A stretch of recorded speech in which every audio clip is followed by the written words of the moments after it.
All right, what up? It is episode 76 in the Duole podcast. I am Stuart Anderson, and today we are going to hear from Clark Davis. So grateful for Clark and all he brings to the team. It's been a few years since we started doing team Zwift rides in the winter, but man, it has really taken over a lot of what we do as a team, not only bonding, but our culture, training, and building some great athletes. And Clark has been a huge part of that from the very beginning. So big love to Clark. Thankful for Corby, who also joins us.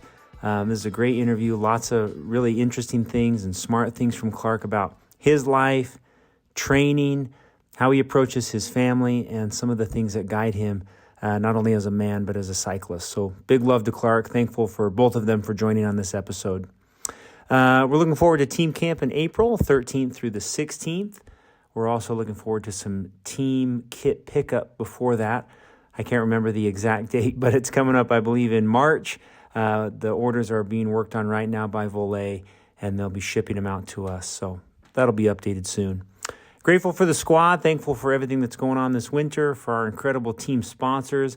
There are so many companies and people inside of our team that do so much to make sure that we are successful and that this is a fun place to gather and be together as cyclists. So big love to all of our sponsors, and thankful for all they do to make us a successful squad. So big love to everybody. Thanks for listening, and enjoy this episode with Clark. Thanks. All right, what up? Welcome, everybody. If you're joining us on video, I've got What Up, Corby, in your beautiful location. Greetings. Howdy. Howdy. And Clark Davis. Welcome, Clark. Thank you very much. Happy to be here. Clark thought up until about a half hour ago that he was the co-host here, but he's actually the subject of our podcast. I'm just kidding. Grateful to have you. Corby was a little under the weather this morning on Zwift, but he's feeling good, right? We're getting back into it. Feeling better. Clark was on there after his week-long trip that we really felt bad about, watching your pictures come through from, I don't even know where you are. I don't care where you were. Where were you? Mexico. Oh, Mexico. Whoops. Yeah. So beautiful. That was nice. It was Yeah. nice. Hey, before we get to Clark, I just want to ask Corby a quick question. So Corby posted yesterday to his Instagram that's a 6-month mark for not drinking rock stars, which he used to drink 3 a day for over 10 years. Wow. He said, I wasn't sure I could or would ever stop drinking then one day realized I clicked and realized I was stronger than my addiction. Quitting felt different than prior attempts. I'm proud I've made this long and realized I can still fall right back into it. Dude, this is cool. Yeah. What happened? I don't know. I've tried to quit a couple times in the past, and I've quit for maybe a month or so, but always fallen back into it. It started out probably 12 years ago, just my first desk job after college, just something to sip on, Everyone has their thing that they sip on at their desk, it seems like. And for me, that was the only drink I found that it was like low calorie. I liked the taste and just never got tired of it. And just jacked on 900 mils of caffeine a day. I sort of have that personality that, like, if a little bit of something is good, then a whole lot of it is even better. And that just was me to the max with those things. Like, I would watch for them to go on sale at the grocery store for $1 a can, and I would go buy like 300 cans, and that would just last me for a few months, couple months, couple weeks. But literally, it was ridiculous, and it always became like I always felt the most exposed when we would go on vacation. And I wouldn't have my stash with me, right? So I'd be like going from gas station to gas station trying to find my hit. Yeah. And especially if we would leave the country or something, somewhere where they don't stock that drink, I would just be like a junkie, just looking everywhere for it. And that's when I really would like sort of have some self-reflection and think like, okay, this is pretty ridiculous. I should get a handle on this at some point. But never was sure if I actually could or if I really cared to. Like, I felt fine drinking that much caffeine. It wasn't like I felt unhealthy. Yeah. Wow. I could drink a can and go right to sleep, but I feel I feel fine not drinking it too. Not even a tingle? Like Yeah. no tingle. You don't even like No, nothing. I didn't have any more energy then, or I don't have any more energy now. It's just like, why do it? I love it. Congratulations. Yep. Oh. Very good. That's thank you. Well done. Well done. Yeah, Okay. awesome. All right. I've got a quick introduction from Clark's wife, Kara. Thank you, Kara, if you're listening. This is a very good introduction, short and sweet, but you could interject at any time, Corby or Clark, if you want to chime in. Clark's wife says this. Clark claims to be from California and Utah, but we all know he's a Utah boy at heart. Grew up in the shadows of Olympus Cove. I didn't know that. Surrounded by family and friends. A frequent diner at Spring Garden, Arbys, dude, MolcaSalsa. And what is this? What is Tardy King of Skyline High School? Bro, you just like can't get anywhere on time? What is that? I guess. I just never made it on time anyway. Okay. Tardy King, class of 2001. While attending the University of Utah, he met and married an East Coast girl. And together we have a beautiful 14-year-old daughter. So do I. Clark, very good. Grace Ella is her name. She's the light of our family. We lived in Maryland for 7 years. How come? Clark, was that work? Work. Yep. Okay, work. And in 2015, returned back to Zion. And that's when Clark entered the Utah Tech arena. Clark, what do you do for work?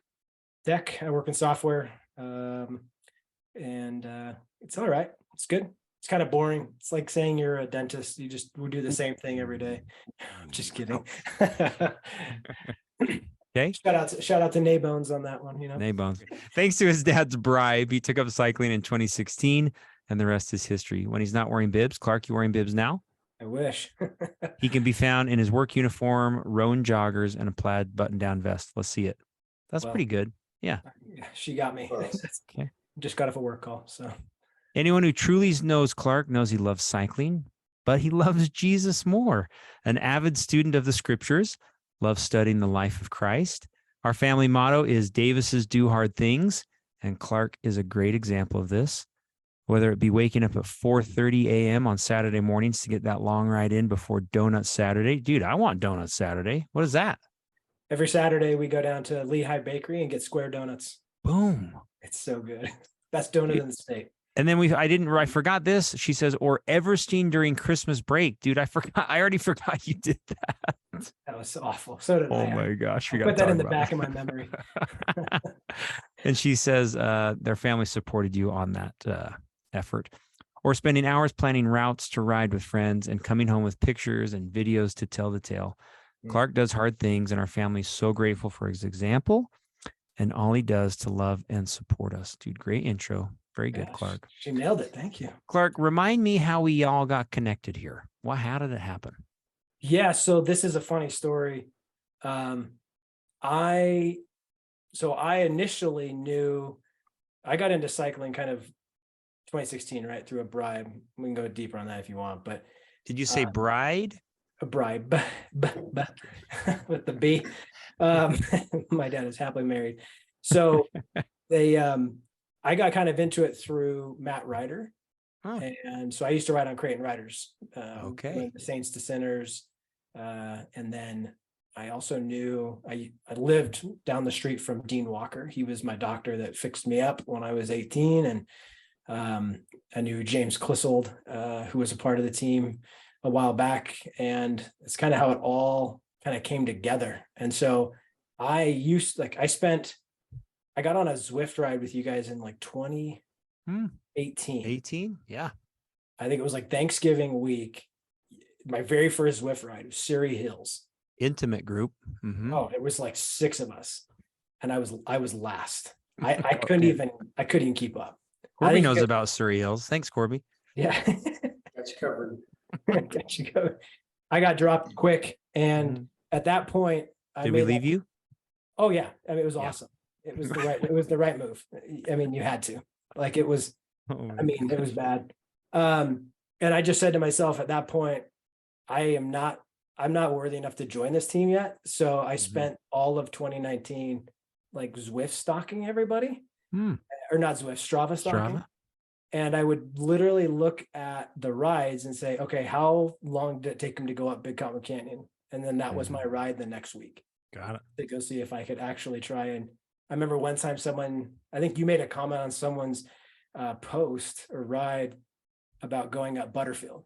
And you're like, all right, we'll see you next Saturday. And I was like, sweet, this is a chance for me to put it to the test. Y'all didn't go. And I rode Butterfield by myself. And it was great. Butterfield. So that's kind of how it worked. I just cold emailed you. I was like, hey, can I join? I was like November of 2019, I think, when I just like, can I join? And you're like, I don't even know who you are. Let me go ask these people before I let you into this foxhole. Dude, okay.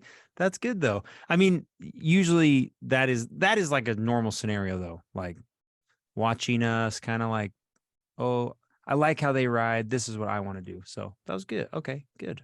Very good. Corby, any questions from introduction? Anything you want to dig in there? Yeah, I was wondering what your ties to California are. Yeah, so we moved out there. I was born in Salt Lake, and then at 1 moved out, and we lived in a little town, Moraga. My dad worked in the Bay Area, was in oil and gas. And we lived out there in Moraga and Walnut Creek until 93, I think, or 94. Got it. And then made a mass exodus out and moved back to Utah. So that was, we just lived, just did pre-K, kindergarten, elementary, all through that. Living the dream in Walnut Creek, California, the Nut Creek. Nice. Very cool. Got it. So is your family active, Clark? Did you grow up playing sports and Yeah. So I grew up playing, all of the little league stuff, baseball and basketball, and dabbled with football. But in high school and college, I played rugby. And so I played rugby at Skyline and then dabbled at the U for a little bit. Nice.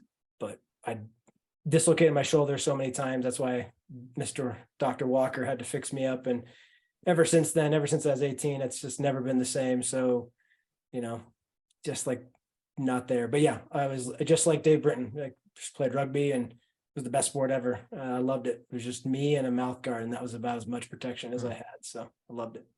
Dang, Skyline had a great team. Yeah. I think they do now too. Yeah, I don't know. I when I got back from my mission, I used to coach after, and so I coached the high school team and then coached out in Maryland as well, a bunch of schools. And there is just a severe talent gap between Maryland and Utah players. The speed is so much faster out there. It's crazy. Huh, cool. So, yeah. All right. We talked about your work. You were not very stoked on talking about that. I'm just going to pick up that social cue there. Software. We'll just dump that question. So how did you kind of transition? We know you had a bribe, but maybe tell about that. The bribe to get into endurance sports. Yeah. So the bribe to get into endurance sports really wasn't a bribe as much as it was, I just had to do it. So I'll try to keep it really short, but I think it was like 2011 or 2012. I woke up one morning unable to move my legs. I was like paralyzed in my bed. What? And yeah, it was the scariest thing I've ever experienced. I was tapping Kara and I said, I can't get out. I can't get out of bed.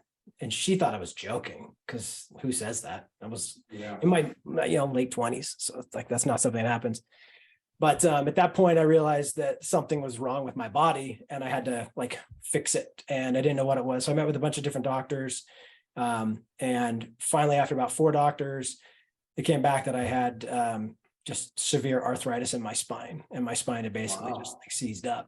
And so the doctor was like, here is your sentence. Essentially, it was like, here's these injections and these pills, and you're going to have to be on them for the rest of your life. I was like 26. It's like, there's no way I'm getting on, I think it was like Celbrix or something like that at that age. And so I got into alternative methods to figure out how I'm going to save my life. Because I think that day I had popped well over 3,000 milligrams of ibuprofen just to try to get the swelling down, because I couldn't move. I had to crawl to the bathroom. It was wild. So I had to get into it somehow. And the doctor's like, get active. That's the number one thing you can do, because the less active you are, the more you stiffen up and you can't move. So and ever since then, it's always been that way. So I got into running actually first. I hated running. I hated endurance sports. I don't know why, but that was my kind of entry point. So I started I did a 5K. And then I was like, oh, I could easily do a half marathon. And then I just did half marathon. And then I said, well, screw the marathon. I went straight to a 50 miler. And I just went and did ultra marathons from that point forward and did a few of those. And kind of found my niche. I found like big people can ride, because there was a point where I was well over 200 pounds. It was like 210, 215, and just not healthy in any way, shape, or form. And so that's what got me into endurance sports. And then the bribe was my dad bought me a bike for my birthday in 2016 and said, "Oh, okay. You have to do these 3 events or else you have to pay me for the bike." That was the deal. So that's how I got into cycling. I mean, I don't know, I guess I was too stubborn. I didn't want to pay for the bike, because he bought me like a really nice Specialized Roubaix, like SL4. And I'm like, how much did this cost? He's like, well, you'll find out at the very end. If you Nice. So that was it. So that's how I got into it. And I've just graduated up to it, but that's what got me into, it was an easy transition. Once I got the bike, I did the St. George half Ironman, and I'll never do that again. That was like 4 o'clock swimming. We've heard that before. Worst. Yeah. Smelling like chlorine all day long. No, thanks. So that's how it is. And so I mean, Clark, I feel like I know you pretty well. To find out something like this, like, it's always so, I don't want to say it's cool, but dude, what a cool thing about your person. You don't talk about it. You don't make complaints about it. You're not like, my spine, my arthritis. So, dude, big kudos, Clark, for figuring this out. Like, I think it's awesome. Yeah. Thank you. Appreciate You it. should, are you going to set your avatar weight at 210 now, or what's the deal? On these flat courses, I have to. Yeah, when I go up Alpe d'Huez, I'll put it. I think. What does Pablo put it at? 119, I think. I don't know. Is that possible? Corby, any follow up there on those? Yeah, I want to hear more about the trail running, or the ultra running. I'm assuming there was some trail in there. Yeah, it was all trail. Back in Maryland, running on the road's not safe because they had like 0 shoulders, and so you have to go run in the woods. And every place that back in Maryland, the only safe place to go ride is next to rivers. So you're running against the Potomac River, the Patapsco River, no people, just tons of cobwebs because the spiders are everywhere, and you just run right through them. They're all over your face. But it's funny. I actually haven't done a big time running since 2016. So I did the Pony Express 50 miler in the West Desert. If you want a cool gravel ride, that would be a fun one. Which one, Clark? Pony Express. Okay. It's like, it starts out just out by Faust or Faust or whatever they call it. But yeah, it's literally on the Pony Express Trail. Cool. And there's nothing out there. There's no support. You had one guy who was like 80 years old sitting at a ham radio station, and he would just like radio in your number when you ran past him. Like, you had to bring your own water, your food, everything. And it was, but that's what I loved. Like, it was awesome. So that's how I got into it. And I think what really got me excited was, and you know who I'm talking about, Stu, but James Clissold, he did the Wasatch 100, and supported him on that. He took 6th overall. Wow. And he flew. And I just remember sleeping in the back of my car at Soldier Summit at like 3 a.m. And here he comes running down the hill, and I'm like, oh crap, so I had to get out of the car. Dude. Go support him. So I still love trail running, but I love cycling more. Yeah, I think I'm the same way. I don't miss running on the road much, but I definitely miss trail running. And I just wish there was time to do both, but there just isn't. That's a good call out, because you can't, I can't do both at the commitment that I want to give both of them. I can't. It's really hard. Yep. What is it, Clark, maybe that draws you to cycling more than? Is it, I mean, I know you love to suffer. That's a big part of it, but is it, I mean, what else is it that's, you're like, this is it, I found the thing? I don't know. I think I get asked this all the time, and I don't have like a cool answer, like a shaman would or something, where it's like philosophical. But I think a lot of people are like, oh, so what music do you listen to? And I don't listen to any music. I think for me, it's being able to be in your thoughts all the time.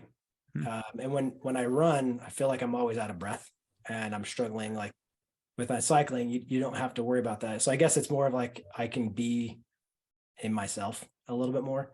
And I like seeing the world at like 22 miles per hour as opposed to 3. I feel like I see more. So, but anyway. Definitely agree. I don't have like a good answer. Like I just like it. To me, it just feels like freeing. And I have noticed that the more that I ride, the more it balances me. Like I can handle work stress so much better. I can handle family stress so much better because I know that I have to give an hour and a half, 2 hours of just as much energy as possible in the morning. And then I know how much I've got left, and I just don't waste my energy on things I can't control. And that's what cycling does for me. Nice. I feel like both you guys are pretty hardcore into the team. Like me, Duole is a big part of your experience as a cyclist. Maybe you could both answer this question. What is it that draws you to, whether it's the culture or what's been created? I mean, Clark, because you were just like, let's do this. I want to be part of this. What was it about it that you were like, I want to be part of this group? Yeah. I mean, the simple answer is it's hard to find people that want to wake up at 5 o'clock in the morning and go suffer. Like, it's really no joke. That's a very, for sure. It was lonely. I was really lonely a lot of the time. And I mean, my dad lives up in Salt Lake at the mouth of like Immigration Canyon. So I can't just like go up and see him and ride with him. And so I had to figure it out. And I don't know, that's really what drew me. But I think it's like every ride I go on, there's no excuses, but yet there's no criticism. Like everyone expects you to go out and ride hard. That's it. Like, go out, ride hard, be prepared, be professional. Yeah. And if you're the last one up the hill, no, there's no criticism for being the last one up the hill. Yeah. It's like, yeah, you did it. And as long as you gave your 100%, that's what I feel like the team gives me, is like, expect 100% and just know that that person gave it and be like fulfilled in that moment. Nice. How about you, Corby? Same question. Yeah, no, actually, before I get into that though, our discussion earlier made me wonder, how far back do the Duole Zwift rides go anyway? Because I started in like fall of 2020. So I don't even know, like, how long has this been going? 2018. So is that about? Yeah. So 2018, Britton, Jake, Clark, Doug Brower, Taylor Cannon. I mean, it was a small group. Sharp was on there. Calvin was there. Calvin, if you've ever ridden with Calvin. We even got that guy, Mr. Bicycle or whatever, the guy with like the weird mustache. I can't think of his name. Oh, yeah. Bicycle or something like that. He used to show up all the time. He joined a couple times. Yeah. And then after that, once AJ started joining, like the next year, AJ kind of created like it really opened up like, hey, we should all invite other people. And AJ's connected to so many people. They started seeing him on Strava, and I think that it just kind of snowballed. Yeah. But 2018, and Toby was on there, and Tiff and Don, they were on there early. Yeah. So 2018. Yeah, because I don't think I would have found the team otherwise without the Zwift rides. That's what kind of draw myself and Josh into it first, because for us down here, we like to ride at 5 a.m. as well all through the summer, and then try to do it as long as we can into the winter as well.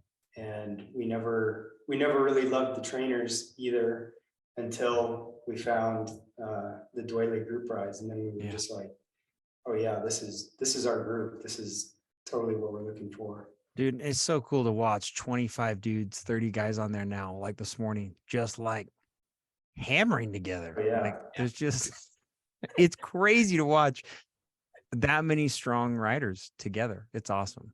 It's just nice to know that there's going to be 30 people that all want to take a nap at 3 o'clock.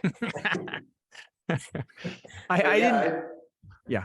Oh, no, go for it. No, I was just going to say, I actually didn't do a very good job. I had thought about saying this at the beginning and I forgot.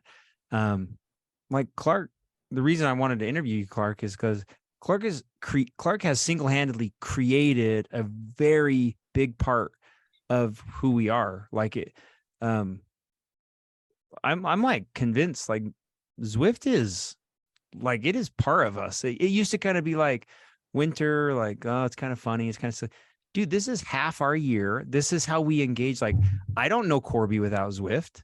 Like, I don't it's a really cool thing that we have created in the sense of like connection. I mean, we're not together, but we're together. Like if we didn't have it, I don't think the team would be what it is. And a lot of that lays on Clark's shoulders. He carries a lot of the leadership and the planning and the coordinating of what we do. And anyway, very cool. Thanks, man. Appreciate that. It's awesome. Thank you. It's a fun vision to share. I think we all kind of share that it can be more than just like getting on there and lying about your weight. It really is a fun, it's a fun setup. So yeah, I love it. It's kind of nice. It's a community that I don't know. I miss it when I'm not on it. It's sick, but I don't miss Zwift. I miss my friends. I miss like when Sharp was out for a while. Like I didn't like that. I didn't like that Sharp was sick because it bothered me. I'm like, I need that gray-haired, like, I don't even know what it is. Like, I need that guy in front of me.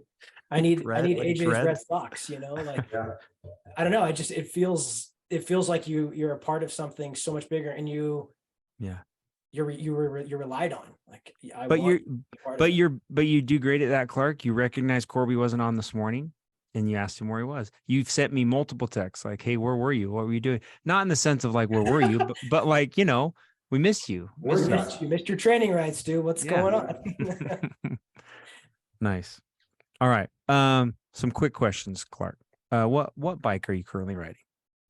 So outside, I do the BMC road machine. That black one, beautiful bike.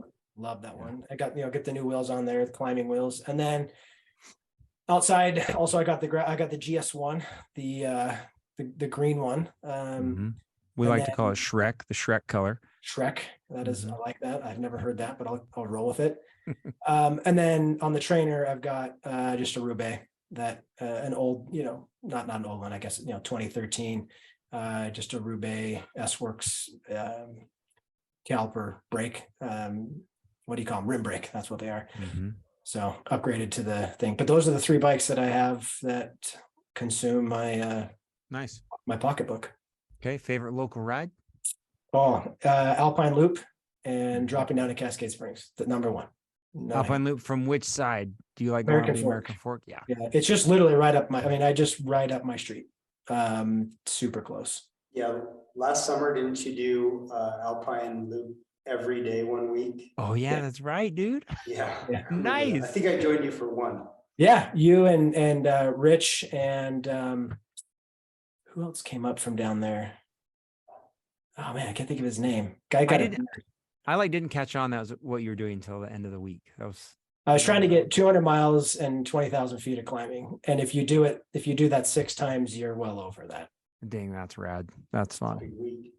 Yeah, it was a great week. I love that ride. Plus Cascade Springs, that is what heaven will look like when you ride a bike. That is fantastic. Dude, it's so I agree with the descent. I don't think I've ever enjoyed climbing back out of Cascade Springs. No, it's horrible. The descent is amazing. But you mean climbing up like climbing up from Heber, you mean? Yeah. Climbing back up to the top of Alpine Loop on the Cascade Springs. Yeah. Okay. Just because by then I'm like spent and just out of water, hot. Yeah, there's not a lot of great ways to arrive at the base of that climb. Well, you only have so many options. Like, what do you do? Go up Pine Valley? Like, that's even worse. So, because the only time I've ever done it, we came up Guardsman down Pine Canyon, and then I was like, we haven't been going up for like 5 minutes. We're like going back up. So, anyway, super fast. Sorry, keep going. No, favorite place to travel? So I love Mexico. Go every year, January, and then Pennsylvania. Love going to Pennsylvania, where my in-laws live. Okay. And what's your N+1? What are you looking to buy right now? Oof. I low-key don't have anything because I really love my BMC. But if someone put like a tarmac in front of me, I'd probably buy it. Okay. And then you're level 50 on Zwift? I know. I feel bad saying it because we had a flex moment where Josh was like saying 44. I'm a level 56 right now. Oh, dang. Okay. All right. Dude, you might get 60 by the end of the winter. No way. I'm like in the 30s. I don't know what's happening here. You gotta get more routes, dude. I'm way just behind. Routes. The route, the badges, man. Like right now. Is that the key? Yeah. So here's the thing: is I got stuck on level 50 for over a year, but they kept they kept counting. And so I'm getting double point every mile. I get 60 points as opposed to 30. So I'm like leveling up faster. And that's why I did all the route badges during the double up, because it doubles the route badge as well. Nice. So that's you got to play the game. It was really cool. But yeah, go get your route badges. That's how you get points. Go do PRL full. So that reminds me, Stu, are you still missing the Uber pretzel? I haven't done Uber pretzel. That's the only one. Let's get it. Yeah, let's go do it. And I think tomorrow, I mean, obviously the Scotland route's open, but yeah, Uber pretzel's just hanging there. Yeah. So it's like 5 hours of. It's a long one. I think if we're together, the hardest part is that Uber pretzel is you got to go up the Alp and down the Alp. Yeah. You're not done at the top. So anyway, okay. Favorite Zwift accessory, Clark? Oh, my top knot. What about the lederhosen, dude? I could go with the lederhosen. I just got that though. I don't know. So funny. Yeah, it's pretty good. I should have ridden that on Saturday when I use it, but I forget I have it, and then I turn into the rainbow, like changing every time. I used to do that every lap or every hour I changed on those long rides. It was fun, kind of fun. But I feel like my top knot was my key, because 2020 camp, I think it was, everyone realized I was bald because no one had met me in person yet. That's right. And so they're like, "Oh, Clark, wait, you don't have what?" They're like, your Zwift avatar doesn't match." Wait, you're lying on Zwift? What? It's like, yeah, same with my weight too. I'm kidding. All right, Corby, are these your questions? Bad crap. Yeah, you do that one. Yeah. All right. Any exciting crashes to share with us? Yeah, unfortunately. So I used to not have any, like I rode for about 3 years, didn't have any problems. And then I thought I was a really good cyclist. And that's when I started falling. The worst one was in the Mill Creek Canyon. I was riding with my dad up Mill Creek Canyon. Oh no. And we stopped at the gate, and then like this park ranger started talking to us, and I could not unclip, and I was standing still, and I just bam, like I had a bruise on my hip that like a Bertha sack. It was so bad. And it was literally just standing still. That was like, I think that was the most embarrassing / like worst one, but I've actually fallen twice last year. Dirty Dino. I went over the handlebars. Dude, it was pretty bad. I think Stu, you were, I think you know what I'm talking about. When you get back on the road. Yeah. There's that like really sharp turn with like 4 miles to go. On the bridge, yeah, or whatever. Totally cooked it. Totally cooked it. And I ended up in the ditch, ran into like a fence. It was, but here's the thing, I was so the what do you call it? Adrenaline was running because it was me and this other guy, and this was the difference between me taking second as opposed to first. So he took first in the age group, and I took second. I mean, there's nothing I could do about it. That's why I had to buy a new kit. I tore up my red racing kit, Duole kit. Man. So that was a bad one. And then just a stupid one up Granite Flats. I was drinking and I hit a pothole, and I couldn't grab my handlebar fast enough, and just bam, hit my chest on my top tube and bounced off, and it was bad. So 2 helmets this year. I had to get 2 new helmets. Shoot, dude. Any other memorable stories that stick out from riding? Favorite events, or I don't know. Yeah, I mean, to me, the biggest one is Corby, I know you've done Salt to Saint, I think, but riding with Creighton and Matt and the whole rider crew, Creighton Riders and Saints to Sinners, they did that 3 years in a row. There's nothing like that group. That's what probably. And once I saw what that was like, and I realized a lot of those guys, because I mean, I ride with, Jake and Jason and Paul, Matt, those guys, and just seeing like those people, it was pretty cool. I remember, I'll never forget riding in the Valley Fire, whatever it's called, down in Nevada, coming into Henderson, and it's 108 degrees. Matt's got his dad on the front of his bike. And we're just taking turns pushing him because battery's dead. This thing is it's one of those surreal moments where you're like, there's so much more to life than just like me. And you start to learn like what support really looks like. So that was one memory I'll never forget. ever in my life. It's pretty awesome because I've known the riders my whole life. So very cool. Yeah. So that's probably the most memorable. And then doing that, because like the bribe was, I had to do Saints to Sinners with my dad. I had to do Lodija, and I had to do the Ulcer, the Utah Lake Century ride. And those were the pretty three big events. Yeah, my dad didn't goof around. Dude, was that all in your first year? Yeah, that was my Wow. first year. Did you guys ride Lodija together, you and your dad, or did he? Yeah, we did a 2-person relay. So nice. He's like, my dad's kind of like my superhero for cycling. He used to ride for the old Porcupine Club back in the 90s and 2000s. And then he rode for IHC for a little bit. He'll probably get mad at me for saying this, but he's got, I think, 12 Lodijas under his belt. Mm-hmm. And he's just, you need someone to pull you anywhere. He is just the guy to get behind. So he's awesome. Like he's inspiration. So who gets more miles every year, you or him? Oh, I do now. Yeah. It's actually been interesting. He had a couple of bad falls mountain biking down in St. George that's jacked up his shoulder and wrist. So it's hard for him to hold the bike. But for a long time, I don't know how he did it. My very first bike ride was 2014. I was living in Maryland. I visited here, and he's like, "Let's go on a bike ride." And I was like, "Okay, cool." And he got on his old Specialized bike that had like the 3 rings and the cassette, and it was just really old and cool. And we went 50 miles out to Antelope Island, and I couldn't walk for days. Like, it was so bad. I couldn't even sit down to go to the bathroom. And I thought, I'm never doing this again. And here I am doing 50 in Zwift on Tuesday morning. So yeah, wow. So cycling's a big part of my life now. It really is just awesome. Yeah. Maybe talk about how you manage it all. It's always a fun thing to hear from. I know a lot of us ride early. That's how we manage it, but it's hard to manage energy, time with family, events. What's kind of your philosophy there?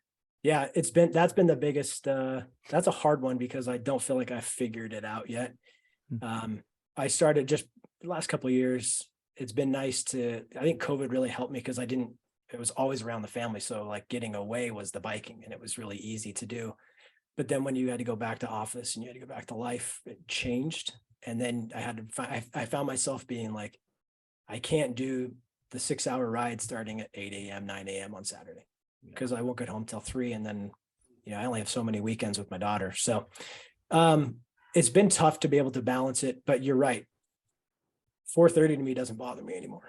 Like it's, as long as I'm making the sacrifice, I'm totally cool with it. Because it's like, if my daughter feels like I'm sacrificing her time, that's selfish and I have to pull back. And everything's centered around cycling, even like trips. Like I will take my bike certain places. I've honestly thought about getting pedals just so I could put them in. And I'm like, what am I doing? Like, I'm not getting paid to do this. What's wrong with me? Like this is crazy. So I don't know if I've necessarily figured it out, but yeah, I think a lot of it is because of the diagnosis that I got a long time ago. It just feels like I have to do it in order for me not to like shrivel up. So Kara knows that, and that kind of follows along, and she knows that it's like healthy. She knows when I don't ride, I'm a different person. So it's kind of nice. I haven't figured it out. So I love when you ask this question to people on the podcast because I love how other people do it. And I like take that and I'm like, okay, cool. I'm going to go do that. Like, this is helpful. And that's what I like about the community so much. So, but how do you do it? Like, because you've been doing this a lot longer than I have.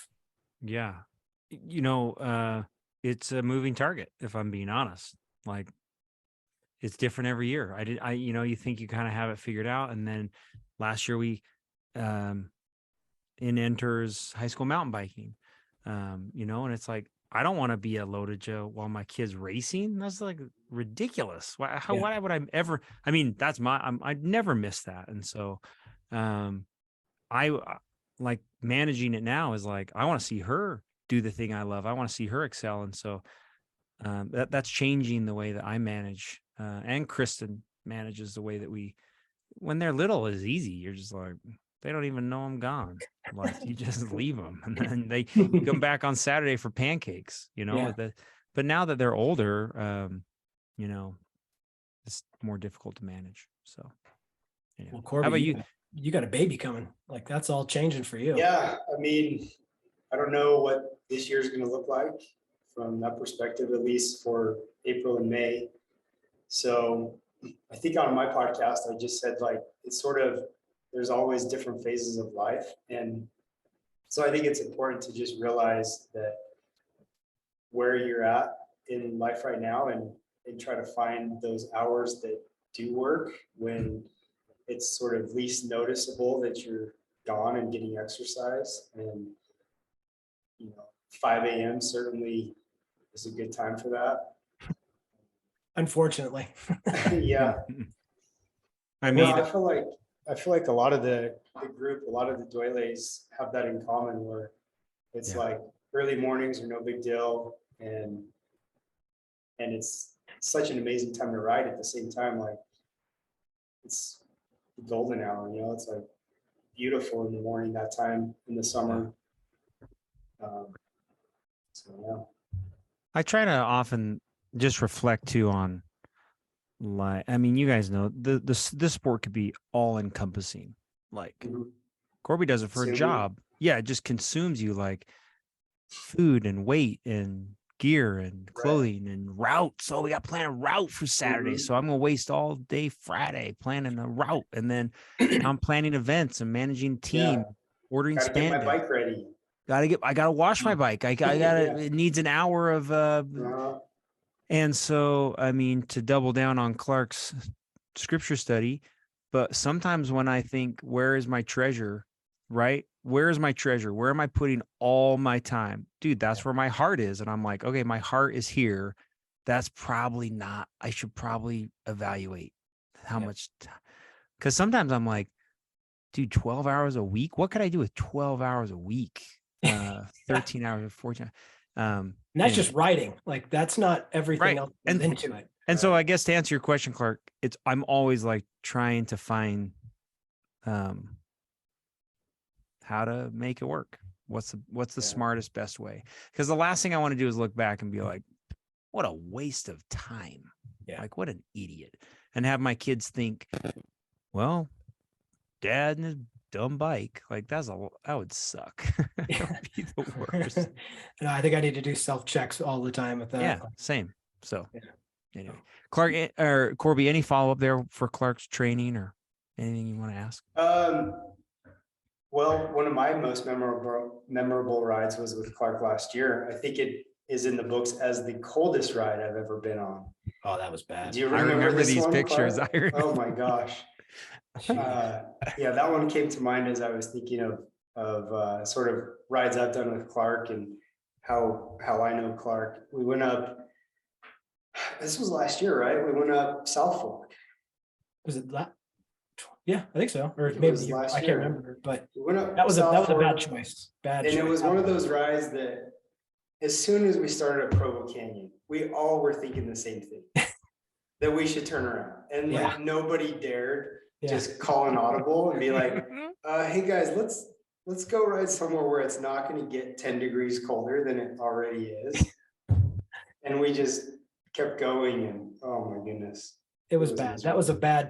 That was like, here I am thinking, okay, I got the guys, like we got the Utah County chapter. We're all in. I think we had Lopper with us. Yeah, we did. He was mad. Like I haven't seen him on a ride since. Like, oh gosh. And Josh the whole time was just mad, like, shivering mad. I swear Josh was like in tights. Like he wasn't even wearing, he was just wearing bibs. I swear he didn't even have tights on. Yeah, that's pretty typical Josh. That was funny. The one ride that you weren't able to join, Corby, but I came down to your neck of the woods and Josh and I rode up Nebo. And no one knows about this, but I guess now everyone will. That was a terrible ride for me. I had just got back from spending like 2 weeks back east with like minimal training, 1,000 feet above sea level. And here I am going to 9,000 feet. I got home from that ride and cried. Almost. I was peeing blood. I was in bad shape. No. I was in bad shape. And Josh was like, you know how Josh gets, he just was like, okay, let's go. And I don't want to be on his wheel. So I'm like pushing on the side next to him. I don't know where I'm going. I'm down in like I've never been in Payson, never ridden my bike in Payson before. And it was terrible, but we were up, you know, I'm talking about Corby. When you go up Nebo, there's like the dip and then up and then the dip again. Mm-hmm. And on that last down, he's like, I could tell I was bothering him. Not like in a bad way, but he likes to go fast. He's like, I don't mean to like leave you, but Corby took this KOM. I'm going to go get it. And he just That's a lie, by the way. I have no comms up there. He just takes off, and he's like, and he literally is up there for about 10 minutes. And I come up and I'm starting to hurt. I can feel it. I'm like, I'm so glad that I'm turning around and going downhill because it's a long descent. It's like a 25-minute descent. Yeah. And I needed it. And it was really bad. I'll never forget that ride. I felt sick to my stomach. It was pretty bad. Well, and the thing about Nebo is that you get to the top, it's not all of descent on the way down. Like, you've got a lot of work to do to get back to the bottom. Yeah. Because there's probably another 1,000 feet of climbing just to get out of there, because you do go down and then you got to climb up, and that can really just be miserable if you're already cooked. So. You're already peeing blood. Yeah. Yeah. And you're 22 miles away from any civilization. Yeah. You're out of cell service. So we're going to get some Duoles up there this next summer. Let's do it. Yeah, it's a good one. We should definitely do it. It's a fun, it's definitely worth it. I'm glad I checked that box off. I've never been there. It's really cool. It's a good ride. Fun. So Nebo's a must do, and Unicorn Ridge is a must do as well. That's prettier than Nebo and not near as tough. But that's the one that goes up Sheep Creek Road. That's the one we did, right, Corby? Like last year. Yes. Yeah, that one's awesome. That is fantastic. Oof, new pavement. Yeah. Nice. Was it you that was like, oh, there's nothing better than Big Mountain? I can't believe I've never ridden that. Was that you? It was your first time last year. Yeah. Yeah, I did Big Mountain twice last year. Yeah. It was like no clue about it. So cool. It is I love Big Mountain. Like, there's nothing better than knowing you've gotten up Mill Creek or Emmy, and then you've got Big Mountain ahead of you. Like, except for when in the summer when the people are pulling their boats, that's like the worst feeling. No kidding. Hey, Clark, maybe you could tell before we're going to start moving into just some advice from you. I like this Davis's Do Hard Things. Can you talk about that for a bit? Where that came from? Why that? Yeah. Can you do that? Yeah, it's something that's installed. It's basically instilled in me all the way back. So this is going to sound very Salt Lake Valley-esque, but a large majority of my ancestors came across on handcarts, and it's just something that's been instilled in us. And even my great grandmother, who was a single mother who raised two kids, worked 7 days a week, had her own parlor, did her own hair, like ran her own business. And, in the late 1900s, that doesn't, most women didn't do that. And to me, it's always just been something that's a part of my DNA, I think.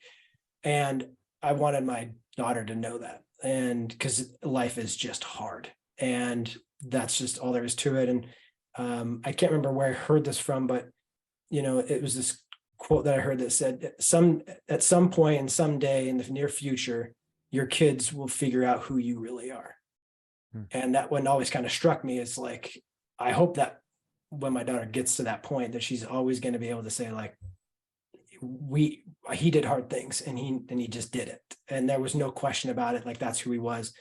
And so, it's kind of that mentality of that. And when my daughter was born, she was just the light of our life, because we took us forever to even have a kid. So it was just an awesome opportunity to have at least one. We wanted 5, 6, and we got one.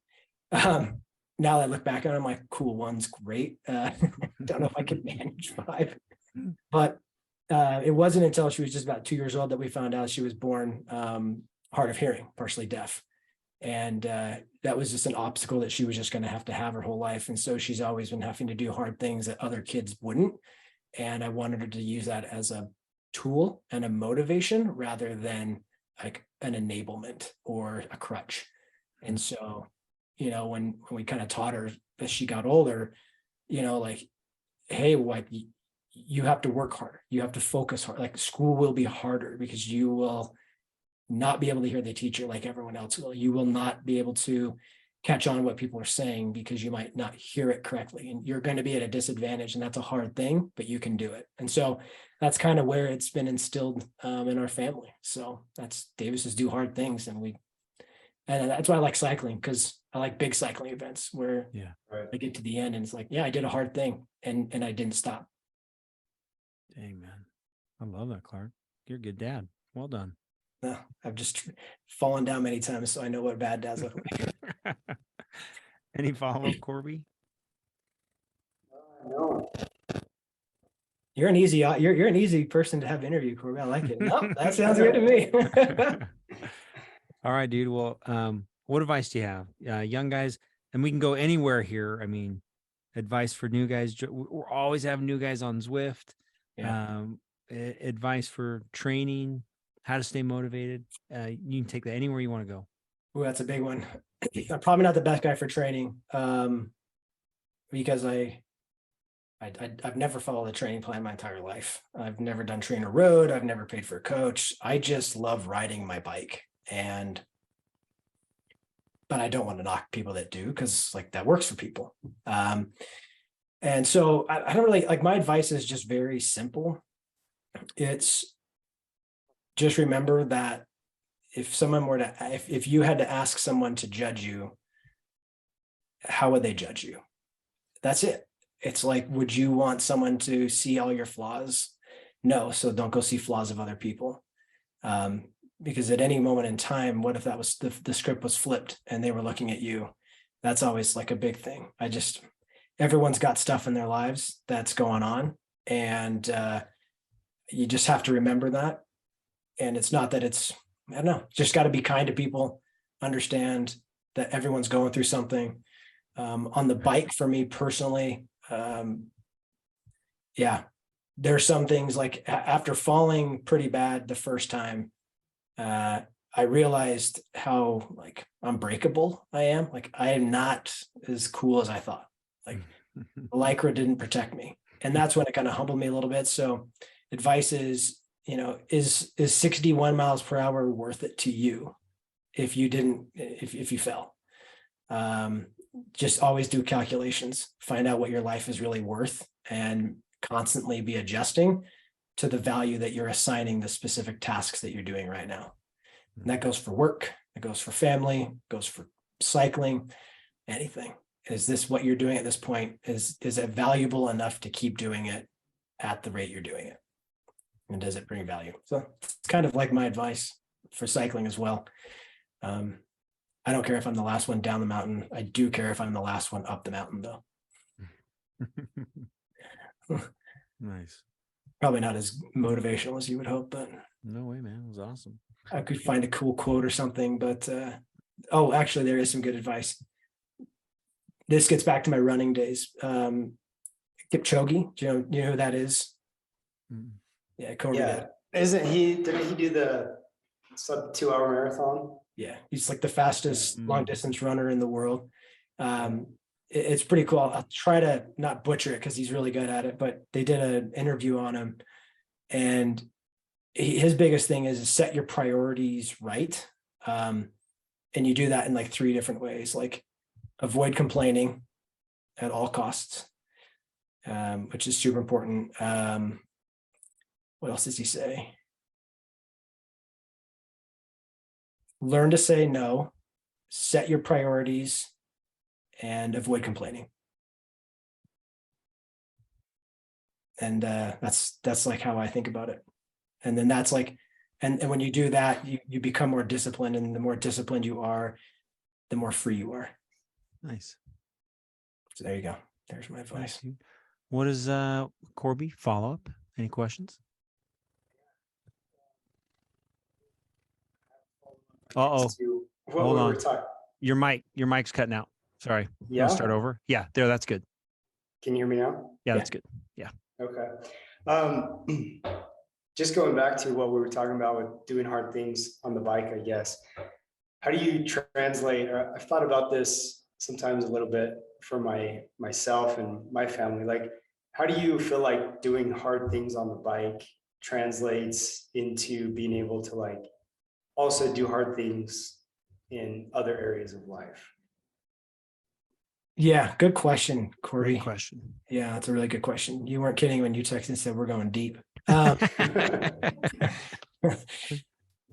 think it's like when I get on, like when I cycle, I dedicate that time to cycling. Like it's time to cycle. Like I love the Bible. Like it's my most favorite book. When it's time to read the Bible, it's time to read the Bible. And I just need to put that time. When it's time to work, it's time to work. And when it's time to be with family, it's time to be with family. And I don't do that very well because I feel like if I can sacrifice something, my wife and daughter they're more forgiving than my job. They're more forgiving than the loss of performance in cycling. They're more forgiving than, well, maybe not Jesus, but but I'm just saying like that's what it is for me. And I have a tendency to take the things that love me the most, I usually take for granted because I know that they will always love me. And when you take a week off cycling, you feel it. Like, you know, you've taken a week off cycling because it's very unforgiving. If you don't give your job 100%, your job will know, and they will, there's, ramifications and consequences for it. So that's the kind of the hard thing is like, how do I apply that same method where I've got an hour and 45 minutes on Tuesday morning. I got to get off this bike and feel like I gave it everything I could, because I won't get that hour and 45 back, and I've got to move on to other things. Dan Clark, you wise. No, I'm just old. Good question, Corby. Good question. Yeah, that was a good question. What's happening for 2023, Clark? What's in the books? Yeah, well, I just signed up for the dyno. I think everyone should sign up for the dyno. That is, but the 100. Yeah. Didn't you do the 60 last time? I did it because I wasn't training. Okay, I had only ridden 2 gravel rides before the dyno. Yeah. Okay, we're doing the 100. So I'm doing the full 100 this time, which I'm excited about. Yeah. I love the dyno. To me, that, other than a couple of big rivets across the road where you had to bunny hop at like 40 miles an hour, just, be careful with that. I love that ride. Dude, you would never think the gravel would be that good up there in the Uintas. Yeah. It was amazing. That aid station up on that like little prairie, and the little like lakes. Oh my gosh. It was cool. It was really good. So I'm doing that. I haven't signed up, but we're taking a cross country trip every year. We go back to see my wife's family in Pennsylvania. And I think I'm going to do a UCI gravel event in Arkansas, in Fayetteville. Okay, cool. So I signed up for that. 5 Canyons. Love that ride. That is awesome. I've done that. I've completed it one time, 4 Canyons the next time after that. And I'll do the 5 Canyons. And then I would do Tusher, but I'm gone pretty much all of July back east. So miss out on that one. And then I don't know what else we'll have in store. I would love to get the team 40 rider deep and try to do the fastest team loadage to finish. I know I get Taylor Cannon. Like, I get it, dude. Like if that's what you want to, like, I'll support you, but I would love to do a big group, go across the finish line. I think that would be something people would talk about that for ages. And I think it exemplifies what we are as a team, which is, you can get dropped on rides, but once again, we expect 100% out of you. So train right, be ready, and let's show up and we'll all work together. It'll be so fun. I think it'd be cool. So that's about it. Or we ride from Jackson to Logan on the same day. Yes. That would throw them all off. Just don't use the bathroom in the wrong places. Okay. Corby, final questions? Any Everesting events on the calendar for 23? Yeah. Backside of Suncrest. Yeah, no, I don't know. You know me, Corby. I'm a route guy. I throw them all up. I love them. I think the goal, I've got like the little hitting goal is I would love to be able to go sub 50 minutes on Alpine Loop this year. That's like I'm at 56 right now. That was the fastest time I ever did. I think the KOM is 44 minutes by TJ Eisenhart, I think. You're talking about the American Force toll booth to the top, to the top. Yeah, to like the summit, the 8,000. Yeah, it's like he's. I think he still has it. It's like 44 minutes. I mean, he was going like 16 miles an hour. It was crazy. I'll never be able to hit that. I'd have to weight dope, and I don't know how to do that in like real life. So look at Corby's eyes. He can do it. You can do it, Corby. Corby's all about it. So yeah, that's it. I think for me, it's the fun little challenges. We'll see. I've got something in the works. I'm not going to publish it out there yet, but a big one that I'm brewing over 300 plus miles type thing. Very similar to Corby when you went to St. George on that 5-man team. So just some stuff brewing, maybe mix in some gravel and some road, that kind of thing. I think that we would be remiss if we didn't hear about your Everesting on the trainer though on this podcast. Can you tell us about that? Let's end there. This is a good ending. Very good. Gosh. Because I've only known, so you and Richard Bourget are the only ones I know that have done that. So let's hear. I know how Richard's went, but I haven't heard it from you. Yeah, it was. I set out on I just wrote it down on an old piece of cardboard, like my goal. I said virtual Everest, and I waited until December 22nd because I had 1 year to do it, and of course I waited till 7 days before the end of the year. I woke up and I got on the bike.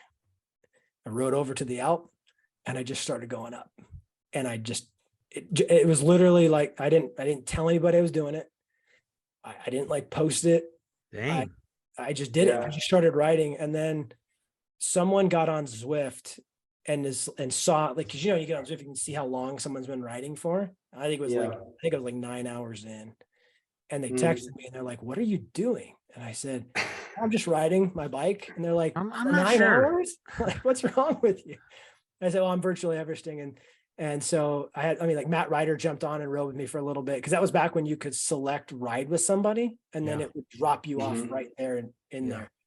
And that's back, by the way. Oh, it is it? It's back. Okay, that's good to know. I just haven't used it because everyone should just show up on time. But it was that was funny enough. I thought that it would have been the hardest thing, like physically, that I had done, but it actually wasn't. It was mentally the hardest thing I had to do. It took me 13 hours, and changing your bibs was like, it felt like, I don't know. I went through 6 bibs. I didn't even need to, I just did it. And the last lap up, my body had shut down. I stopped eating. I couldn't eat anymore. I had put like 4,000 or 5,000 calories in, even like liquid wasn't good. And I just started to feel like, I felt like my whole body shutting down. I almost fainted. I get off the bike. I had to lay down on the mat on my ground, and I still had 2,200 feet of climbing to go. And that felt like the longest 2,200 feet of my life. And finally got back. I mean, Matt, I had to tell Matt Ryder, I was like, "Sorry guys, like I can't pedal right now." And so that was brutal. I'll probably never do that again. That's I do it outside probably. I think that it gives you a different element. I know you guys have done it outside, but inside is, because you have to abide by certain rules. Like you have to stand on the scale. You have to take a picture, have the day. You have to have your trainer difficulty at 100%. You have to link your Strava. You have to prove that your power is real. You have to have a certified train, like all of these different things to make it real and legit. And so I did all those things, and yeah, but that's kind of who I am. It's like the PRL full. Like all right, we're doing it. And we just get up and we just ride. Because the more you think about it, the more you're not going to do it. That's funny. So, dude, 13 hours. Unreal. Yeah. So I guess it's safe. I guess it's safe going downhill down the Alp. Yeah. It's nice. That's when you eat and you go to the bath. Like because of that, I felt like it was a little bit of cheating. So I told myself I have to be back on my bike pedaling before I flatten out, because I didn't want to stop, because I felt like you got to be like, do everything you possibly can to get ready. And then before you finish, before you slow down, hit the reverse button and start right back up again. That was kind of like my goal. Because if I sat down there, if the rider wasn't moving, I felt like ride time was a very important one, except for when I had to get off the bike. I had to get off the bike. I felt like I was going to die. For the listeners that don't know what we're talking about 8.5 laps on Alp to Zwift. Yeah. In one ride. Yeah, totally 29,000 feet of vertical climbing. Yeah. I was super scared that I didn't get it, so I rode an extra couple 100 feet just to be safe, because you never know. I was just like, there's no way I'm not going to not get this thing. It's a badge too, right? Isn't it? Yeah, it's a badge. Yeah. Yeah. Gotta get you that badge. Gotta get it. I'm missing that one, and I'm also missing the one where you get 100 ride-ons in a ride. That's a badge. Same here. I'm missing that one too. Yeah, you have to. I mean, I have to join more. You just have to join rides where there's like 5,000 guys. I don't know. I've tried, Stu. I tried that with the Tour de Zwift, the first stage. I started late, rode slow, and because you can double tap and like not heart. Yeah, thumbs up. I got 60, and I'm like, this is impossible. If you were riding for like 3 hours, I mean, I don't know. I bet there's rides that people organize that is the goal of the ride. Oh, I'm sure. Really? Yeah, for sure. It's Zwift, man. It's like a sick world. So there's things I didn't even know existed about it. But yeah, like that's funny. Yeah. Do they have to be unique ride-ons? Can someone give you a ride-on over and over again? No. It's gotta be one. You only get once. One from one person. Yeah. Well, Clark, you are the man. I'm grateful that you lead that Utah County group. There's a Utah County group me that Clark's always posting rides to, like I mentioned, organizing our Zwift rides. And I'm just grateful for your leadership example. If you don't know Clark, hopefully this helped. So super grateful for you, man. Yeah, anytime. Thanks, Stu. Appreciate the leadership there. And shout out to Chip and Jake and everyone that puts everything together. I know how many times I text you on a random basis, and I'm sure you probably get hundreds of those. So I think for me, to the rest of the team, anybody who listen to this, like we have great leadership on this team. And subtle plug, like Corby joining the team as a team sponsor has been massive for me. Any question I have, he responds faster than anyone. And low key, I'll have my entire bike built by cycling upgrades at some point in time. All right. One seat at a time, Nice, dude. But thanks, Stu. Appreciate everything you guys did. You guys are awesome. Love being a part of this team. And, for the longest time before I joined, I actually thought it was Duole, not Duole. Say it however you want. Well, it's an Indian holiday, I guess. So I'll probably stick with Duole. Duole. That's good. Nice, dude. All right, fellas. I paid Clark for that cycling upgrades mentioned. So. Oh yeah, that was sponsored. You also had one last week on GroupMe that I knew was paid for. Yeah. Whoever that guy was. No, what are you talking about? I pay for all my stuff. I did want to compliment Clark though. By all means, please. No, really, I think you're a great example of the Duole for everyone to look up to. I think everyone knows that Clark is welcoming of everyone on the group rides. Clark's no man left behind kind of guy, and is always just excited to organize a ride and never gets tired of being the yellow leader. So I appreciate you. Yeah, thank you. Appreciate you, Clark. Thanks, Corby. Thanks, guys.